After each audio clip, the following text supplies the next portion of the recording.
Today on Ag News Daily. The reality world, even Hollywood's kind of a small world. You find out all of the people, whether they're the camera people, the audio, the producers, they're all like subcontractors. So they work for a ton of different production companies. And every one of them was coming up to all of us saying, man, your family dynamics, you have so much going. You have so many things. You guys would make just an awesome reality show. Well, we're back in the studio together, Delaney. Do you like being in the studio together, or would you rather be recording virtually? No, I think I like being in person. I think it's got a little bit better banter. We at least have a little bit more fun together. And the backdrop of the hotel room. Yeah. I appreciate you wore deodorant today. Yes, that's fair. Man, you got me speechless on that one. I like that. I did shower this morning just for you listeners, but we're getting a shower right now, so let's jump into some weather. Temperatures will be warmer in the west and cooler in the east to start off next week. A small system is moving through right now, and there may be one that moves through early next week that could reinforce some shots of colder air east of the Rockies, but the trend will be warmer temperatures for later in the week. In the northern plains, a storm exited the region yesterday, which includes some breezy winds in the area. The storm brought widespread heavy rain to the Dakotas, which will help build some soil moisture in the dry areas. Cold air is filling in behind this system through the weekend, before temperatures, like we said, will be back above normal next week. In the central and southern plains, a strong storm system there also brought widespread showers and thunderstorms throughout the region earlier this week, though the driest areas in the southwest did not get much out of that storm. Instead, strong winds will likely dry out the soils more and that they've already been, and severe storms that have been rolling through that region as well missed those areas. The Midwest, like we talked about, has already received some heavy rain in the western parts. So this came with some severe weather, a couple of tornadoes in Iowa. A small system may move through early next week with some showers and another burst of cooler air before temperatures will again start to raise later in the week. Despite some heavier rain, though, Delaney, it looks like planting may continue at a normal pace, but I don't know about here locally. It seems to be pretty saturated. Yeah, it certainly does, Tanner. I don't think anybody's going to be getting in the planter anytime soon, especially with some of that heavy rain coming through this weekend. But the warm weather we've been experiencing here in parts of the Midwest certainly helped planters continue to roll. Maybe not quite as fast as we thought, though. I know last week we were thinking maybe double digits. That's right. Didn't quite get there, Tanner. Yeah, I was a little surprised to see that report. Well, as of April 14th, just 6% of the nation's crop has been planted in the top 18 corn-growing states, up just 3% from the last week.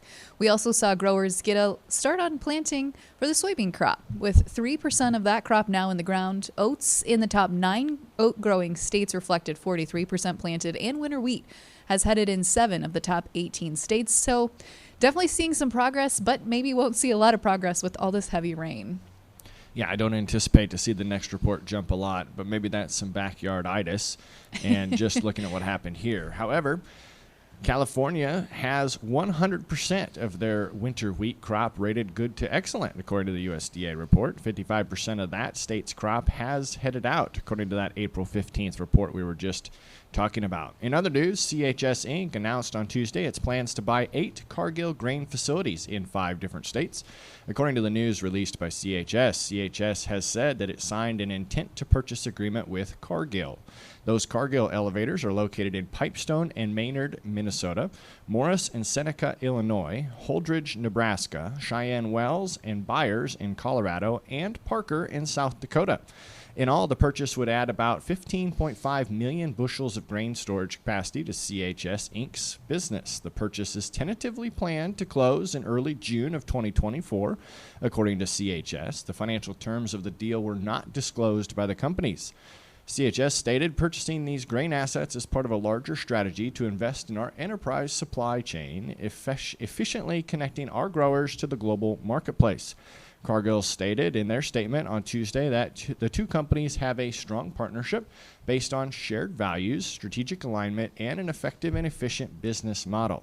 At this point, Delaney, CHS Inc. is the nation's number 2 grain handling company in North America, according to a top 10 list of grain majors from 2022, so this will only add to their capacity. That's right. Well, Tanner, are you looking to become John Deere's next CTO? You know, I want the job that reviews the applications. I don't think I'm qualified to be CTO. Well, for those of you thinking Chief Technology Officer, it's not that. It's actually their Chief Tractor Officer.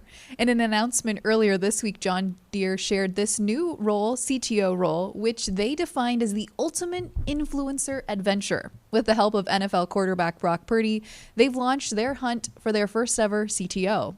They shared they're looking for a witty and charismatic content creator, sorry Tanner, you might be out, to help tell the story of their multiple brands that celebrate farmers, contractors, groundskeepers, and brand fans. If you're interested in applying, you can submit a short form video with your pitch about what you bring to the job. What do you think, Tanner? Yeah, I don't think I qualify, but again, I stand by my words. I want to be the application reviewer. Well, we also saw an iconic moment for agriculture this week as Time Magazine announced Beth Ford, the Land O'Lakes president and CEO, as one of Time 100's most influential people in the world. So that was a big win there for agriculture. That is a big win. And we also saw that the American Farm Bureau Federation reported on Tuesday that a new study from the U.S. Environmental Protection Agency, also known as the EPA, showed that the U.S. agriculture represents under 10% of total U.S. emissions when compared to other economic sectors. Overall, U.S. greenhouse gas emissions increased from 2021 to 2022 by 1.3%, even though agricultural emissions dropped 1.8%, the largest decrease of any economic sector. The 10% of the total U.S. emissions number put out by agriculture is behind transportation, electric power, the industrial sector, but ahead of the commercial sector and residential as a percentage of total U.S. greenhouse gas emissions. The nearly 2% drop in U.S. agricultural emissions from 21 to 22 highlights the success and continued importance of voluntary conservation practices that help the farmers and ranchers have access to finances for their research and technology needed to take even better care of the natural resources. Munch reported 2022 marks the lowest U.S. ag greenhouse gas emissions since Delaney 2012. I think that's another big win for agriculture to stick a feather in their cap. I hope other folks recognize that as well. That's right. Hopefully it gets a lot of publicity. Well, a quick update on the avian influenza outbreak. Michigan officials have now reported that the H5N1 strain has infected 3 dairy herds in their state. USDA also provided additional recommendations that farmers should test their herds for the virus before moving cattle between states. With the newest reports coming from Michigan, this now marks 29 dairy herds confirmed in 18 different states. In other news, House Ag Chairman Glenn Thompson said that although we haven't had many delays and we haven't seen a farm bill come to fruition yet in 2023, he felt confident they would get a bill marked up before Memorial Day weekend. However, Chairwoman Debbie Stabenow cautioned that they haven't set an exact timeline and didn't want to overpromise, Tanner. Wow, that seems like an aggressive timeline. It's just right around the corner. We've also seen supervisors in Dixon County, Iowa, voted unanimously on Tuesday to implement new restrictions on the placement of a carbon dioxide pipeline to create larger buffers between them and people and animals. By approving the ordinance, the county faces the threat of litigation from Summit Carbon Solutions. Summit Carbon is on the cusp of potentially receiving approval for its project from Iowa regulators. As a reminder, Summit seeks to build a 5-state-wide pipeline system that will transport captured carbon dioxide from ethanol plants to North Dakota for its underground storage there. It has sued 5 other counties, Delaney and Iowa, that have enacted similar ordinances. Dickinson's ordinance includes less restrictive separation distances, which county leaders are hoping will preclude them from future litigation. Notably, they reduced the distance from cities that would be 2 miles down to 1,600 feet, or by about 85%. That similar setback requirement is also for homes. The ordinance also requires pipelines to be at least a half a mile from schools, nursing homes, medical facilities, public parks, and livestock operations. However, the reduced distances still have the potential to affect Summit's planned route through the county, and that is currently being weighed by the Iowa Utilities Board. Summit Carbon did not comment on the ordinances at the time of this reporting, Delaney, but I'm sure we will see more about this in the upcoming weeks. Yeah, we certainly will. I wish the best of luck to that county. I think sounds like they tried to put some measures in place not to see litigation, but you never know. A little bit more thoughtful than others. Yes, that's right. Well, Tanner, as we turn our attention to the world stage, multiple countries are putting some heat on China. Earlier this week, Germany's chancellor conveyed the European Union's concerns about the trade relationship between the EU and China. As tensions continue to rise between the two superpowers, it appears that some have indicated a potential trade war is looming. Here in the United States, the Biden administration made a pretty big announcement on Wednesday as President Biden appeared in Pittsburgh on the campaign trail. He took the opportunity to announce that they were going to begin taking measures to increase tariffs on imports of Chinese steel and aluminum.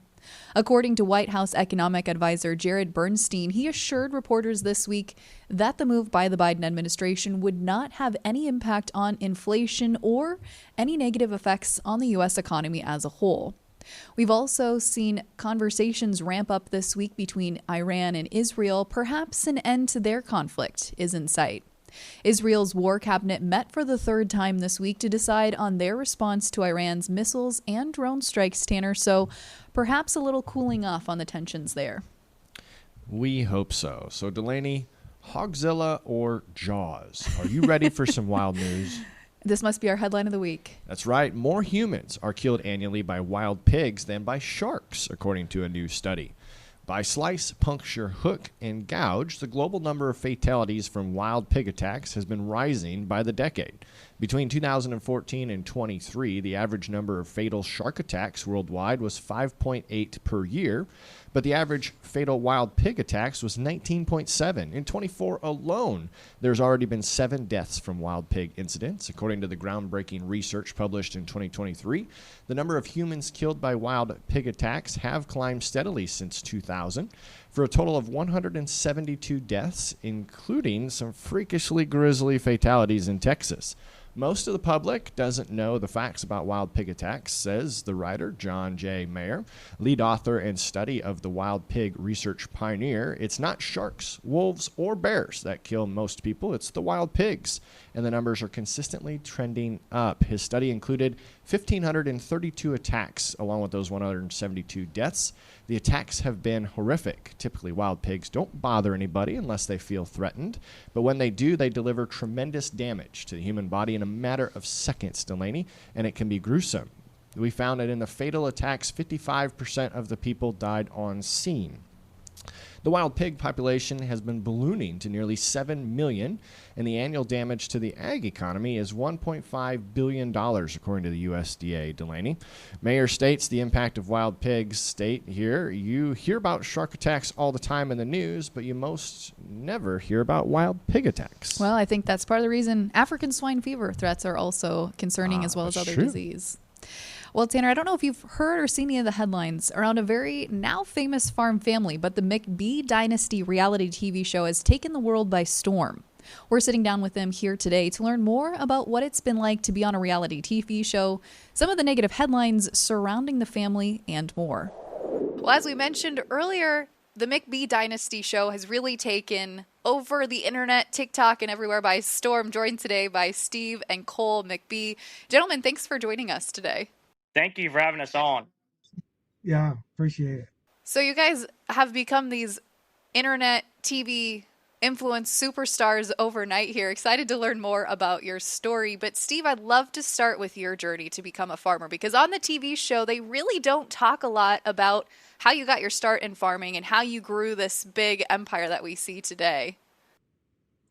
Yeah, it was kind of a crazy deal. So I have this innate ability to outdo myself, and I don't know what small is. So I'm just like, I go.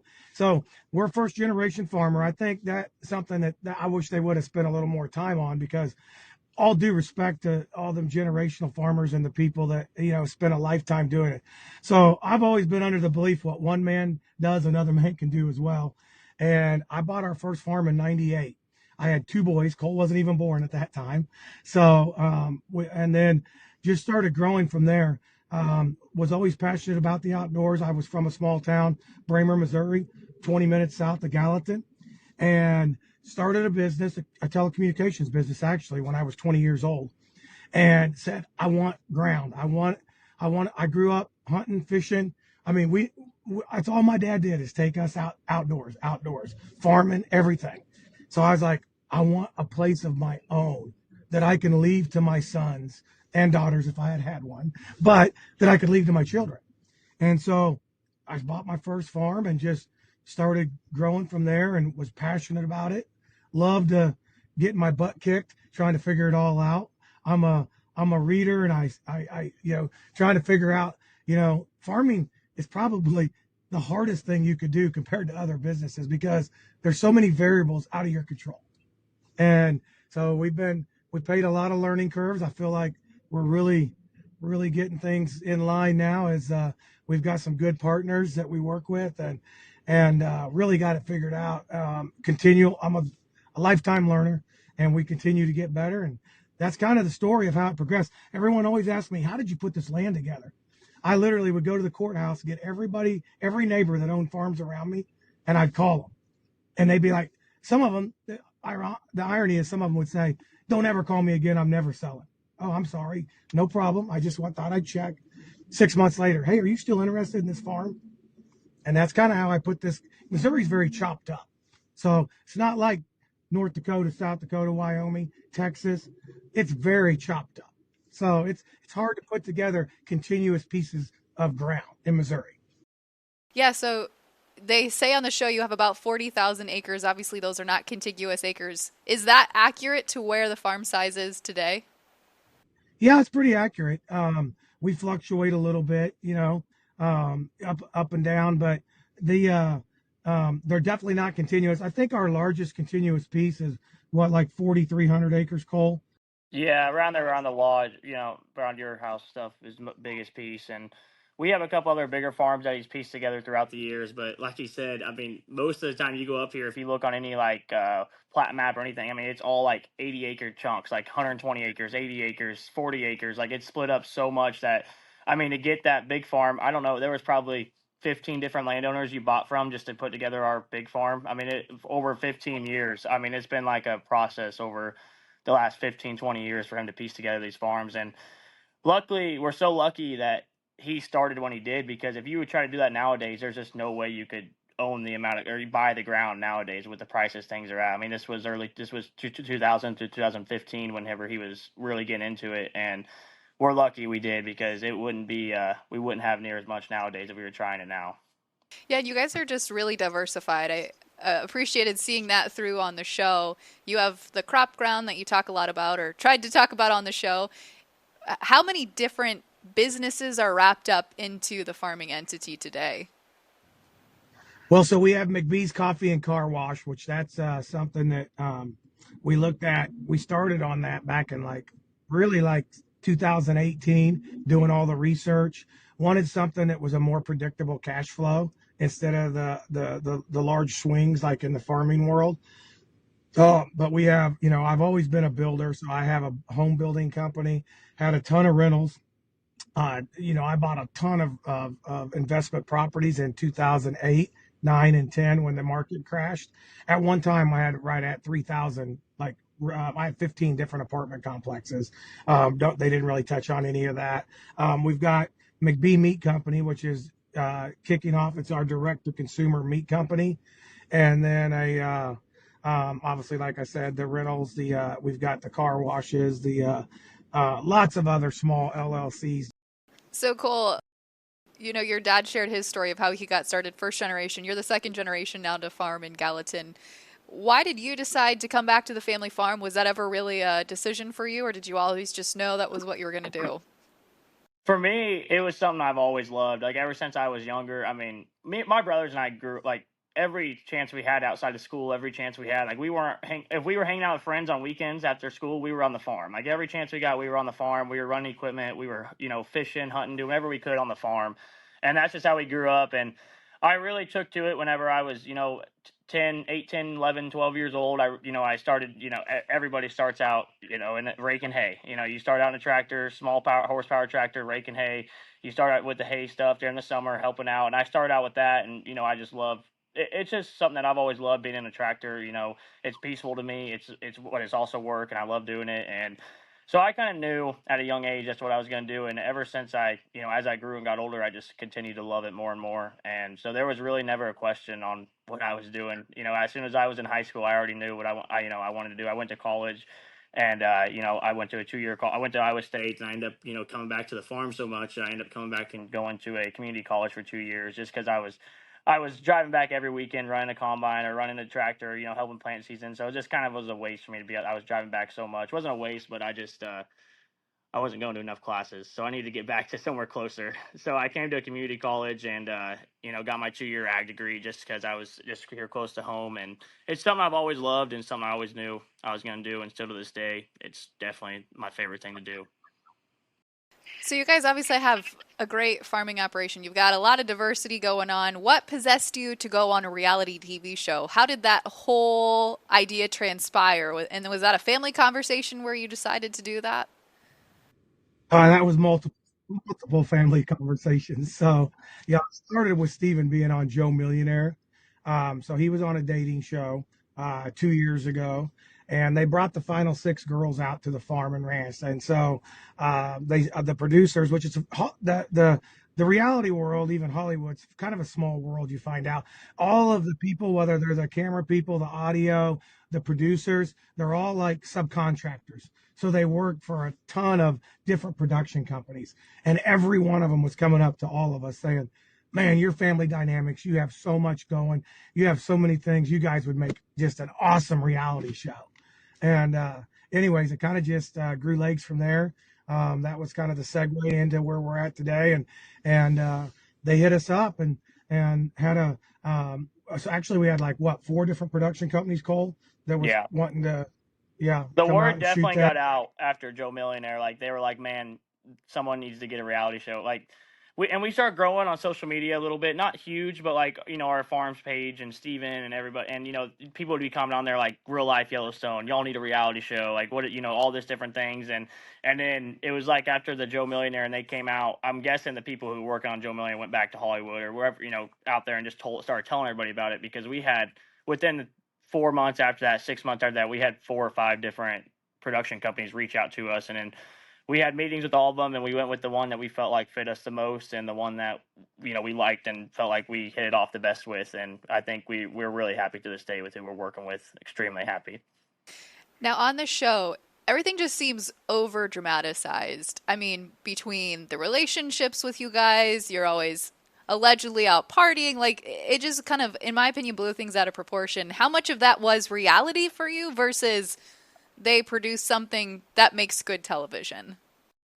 It was a real reality show. I mean, everything's real, but like we said, like that partying might be like one day after 2 weeks of working hard, or like that weekend out might be after 2 weeks straight of not taking a day off, working every day from sun up to sundown.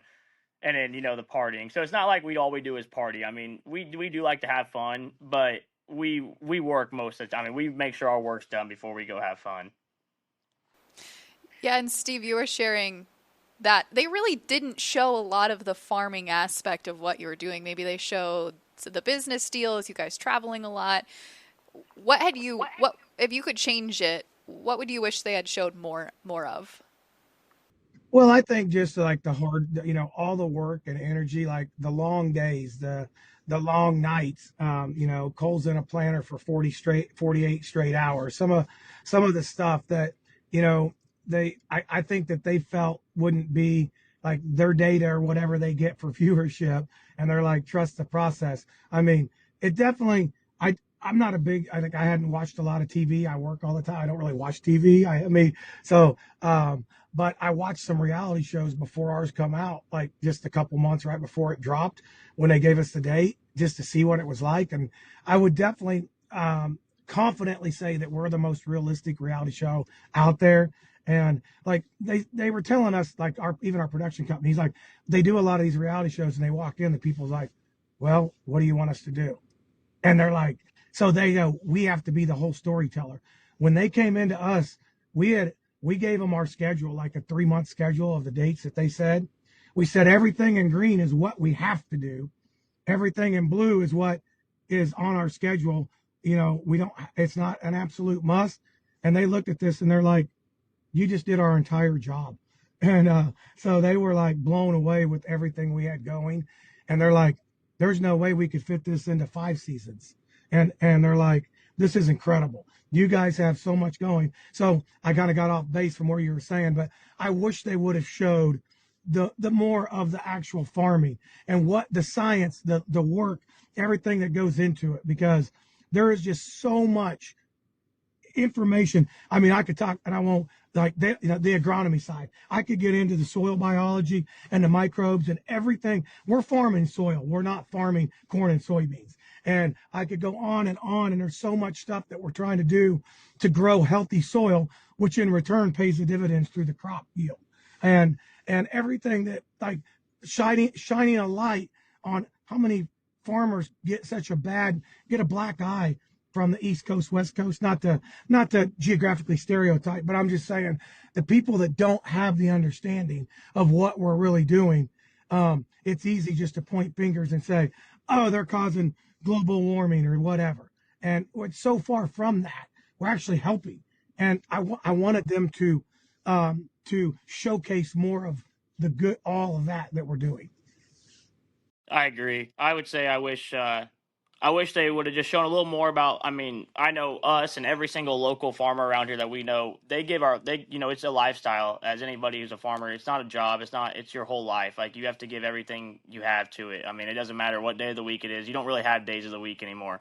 I mean, that's what we laugh about now. Like, weekends aren't really a deal to us anymore. Once when farming world, you just have rain days and dry days. You work every day, it's dry, and in the rain days you figure out what you can do. Even then, you're in the shop working. But I think we just wanted to I would like to show what the hard work that goes in the farming and the type of lifestyle it is, and the type, like, people just don't understand. I think the 10 o'clock phone calls that cows are out, or during calving season, whenever you're having heifers that are calving, and you got to be there every couple hours throughout the night to check on them. And there's just different things that, I mean, I know we do. I know all my friends, local farmers, like everybody, it's just what they do. And it's a lifestyle to us. It's normal to us, but a lot of people don't realize, what goes into it.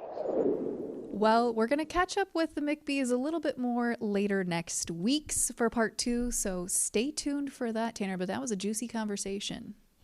All right, it's time for some market commentary. Delaney, what do you have for us today? Well, Tanner, it appears markets have their eyes set for now on planting progress. Although it's been a slow start, we're expecting to see range-bound trading here for both corn and soybeans until we get more of a concrete idea on the planting season ahead of us. The bright spot, however, for soybeans continues to be the crush market as more new facilities are coming online. NOPA crush numbers have been relatively strong, and as far as exports are going, that's driving the markets a little bit cautiously here as we await for some more conclusive production numbers coming out of Brazil regarding their crop. But we certainly have seen China stepping up to the table and buying specifically from Brazil and a lot of our other trading partners. And that certainly may soften the markets here. That's right. In the outside markets, U.S. crude oil stocks rose to a 10-month high. This is the 4th consecutive weekly build that we have seen. Crude oil prices have hovered right around $80 per barrel after topping out last Friday, nearly a 6-month high. This will be some fresh fodder as we see the Israel and Iran conflict potentially escalate. In the cattle markets, the USDA's NASS has announced their weekly results of canceling July cattle report. The NASS noted that reporting program has been put on hold, reflecting their new appropriated budget levels. Many responded that they were very disappointed in the move, as it comes at a time when the cattle markets continue to remain highly volatile. And of course, with the lowest herd numbers in decades, this is a big deal, Delaney. This is. The cattle on feed report is going to get paused in the month of July, which is typically when we see, cattle on feed, cattle maybe out to pasture.